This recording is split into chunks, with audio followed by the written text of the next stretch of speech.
అసలు వాళ్ళు బనకచెర్ల కడతామంటే కదా నేను అడ్డు చెప్పేది అంటుండు. మనం ఏమన్నా ఢిల్లీలో బనకచెర్ల ప్రాజెక్టు వాళ్ళు కడతామంటే కదా నేను అడ్డు చెప్పేది అని చంద్రబాబు నాయుడు పేలవంగా బేలముఖం వేసుకొని మాట్లాడుతుండు.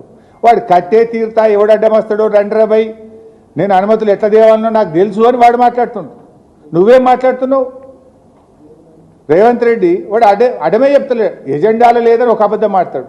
వాళ్ళు కడతామంటే కదా నేను అడ్డు చెప్పేది అని ఇంకొక వైపు మాట్లాడతాడు. అంటే ఈ మాటల్ని చూస్తూ ఉంటే రేవంత్ రెడ్డి ఆల్రెడీ సెటిల్ అయిపోయిండు. గురుదక్షిణ చెల్లించుకునే పనిలో ఇవాళ రేవంత్ రెడ్డి ఉన్నట్టుగా మాకు అర్థం. అసలు వాళ్ళు బనకచెర్ల కడతామంటే కదా నేను అడ్డు చెప్పేది అంటుండు. మనం ఏమన్నా ఢిల్లీలో బనకచెర్ల ప్రాజెక్టు వాళ్ళు కడతామంటే కదా నేను అడ్డు చెప్పేది అని చంద్రబాబు నాయుడు పేలవంగా బేలముఖం వేసుకొని మాట్లాడుతుండు. వాడు కట్టే తీరుతా ఎవడు అడ్డం వస్తాడో రండ్రబై నేను అనుమతులు ఎట్లా దేవాలనో నాకు తెలుసు అని వాడు మాట్లాడుతుండు. నువ్వేం మాట్లాడుతున్నావు? రేవంత్ రెడ్డి వాడు అడమే చెప్తలేడు, ఎజెండాలో లేదని ఒక అబద్ధం మాట్లాడు. వాళ్ళు కడతామంటే కదా నేను అడ్డు చెప్పేది అని ఇంకొక వైపు మాట్లాడతాడు. అంటే ఈ మాటల్ని చూస్తూ ఉంటే రేవంత్ రెడ్డి ఆల్రెడీ సెటిల్ అయిపోయిండు.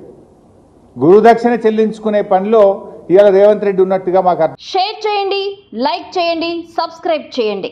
మరిన్ని వీడియోల కోసం బెల్ సింబల్ పై క్లిక్ చేయండి.